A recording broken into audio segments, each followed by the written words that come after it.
दरी का संदूक, एक भूले भिसरे राज की कहानी ऐजा के बचपन की सबसे खूबसूरत यादें उसकी दाढ़ी के साथ जुड़ी थी।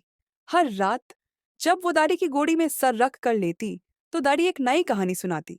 कभी राजा रानी की, कभी चुड़ैलों की, कभी किसी खोई हुई दुनिया की। लेकिन एक कहानी जो दाढ़ी ने कभी नहीं सुनाई, वो थी उनके पुराने बड़ाए संदूक की कहानी। ये संदूक हमेशा दाढ़ी के कमरे के एक कोने में रखा रहता, पुराना लेकिन मजबूत लकड़ी का बना हुआ, जिसमें छोटी छोटी नकाशी की गई थी। ऐसा जब भी उससे हाथ लगाने की कोशिश करती, दड़ी प्यार भारी मुस्कुराहट के साथ सिर्फ एक ही जवाब देती, बेटा, कुछ चीजें सिर्फ यादों के लिए होती हैं, छूने के लिए नहीं। ऐसा के जेहन में ये बात एक राज बन गई थी। संदूक में आखिर ऐसा क्या था जो दाढ़ी कभी खोलती भी नहीं थी, मगर उससे इतनी मोहब्बत करती थीं। दरी का सफर और उसकी कहानी। ऐजा को बचपन से इतना तो पता था कि दादी एक छोटी जगह से आई थी, मगर असल कहानी उसे कभी नहीं पता चली। जब वो जवान हुई और यूनिवर्सिटी जाने लगी, तब भी हर दफा जब उसकी नज़र उस संदूक पर पड़ती, तो अंदर एक अजीब सी बेचैनी महसूस होती। एक दिन जब घर में एक रिश्तेदार की शादी थी, सभी लोग तैयारियों में मसरूफ थे। ऐजा के लिए ये एक बेहतरीन मौका था। उसने धीरे से दाढ़ी के कमरे का दरवाजा खोला और संदूक के पास जा पहुंची। उसके हाथ कांप रहे थे। क्या उसे सच में ये खोलना चाहिए? क्या दरी गुस्सा होंगी? मगर उसका दिल इस राज को जानने के लिए बेकरार था। उसने संदूक का ताला घुमाया। वो हल्के से खटखटा और खुल गया। अंदर बहुत सी पुरानी चीजें थीं। एक पुरानी सिल्क की साड़ी, कुछ पुराने चिट्ठियां, एक छोटी सी मूर्ति और एक डायरी। ऐजा ने डायरी उठाई और पहला सफ़ा पलटा। मेरा नाम नज़मा है और ये मेरी कहानी है। एक भूली बसरी मोहब्बत। ऐजा ने शुरू किया पढ़ना। मैं सिर्फ 8 साल की थी जब मुझे प्यार हुआ। उसका नाम आरिफ था। वो हमारे गांव का सबसे होशियार लड़का था। उसकी आंखों में एक अलग सी चमक थी। हर कोई उससे प्यार करता था, मगर मुझे नहीं पता था कि मेरी मोहब्बत एक दिन मेरे लिए एक अजीब सा दुख बन जाएगी।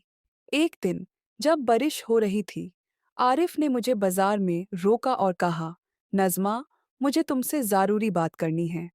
मैंने घबराहट से इधर-उधर देखा, लेकिन उसकी आंखों में एक अजीब सी बेचैनी थी। उसने कहा, मुझे नौकरी के लिए शहर जाना पड़ेगा, लेकिन मैं तुमसे वादा करता हूँ, लौटूंगा। सिर्फ 1 साल की बात है। मैंने सिर्फ हल्का सा सर हिला दिया।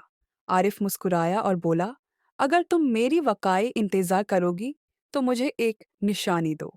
मैंने अपनी छोटी सी पीली दुपट्टा का एक कोना काट कर उसके हाथ में रख दिया। ये लो, मैंने कहा, इससे संभाल कर रखना। उसने मुझे देखा। एक पल के लिए सब कुछ थम सा गया। फिर वो चला गया। ऐजा डायरी पढ़ती जा रही थी और उसका दिल तेज धड़क रहा था।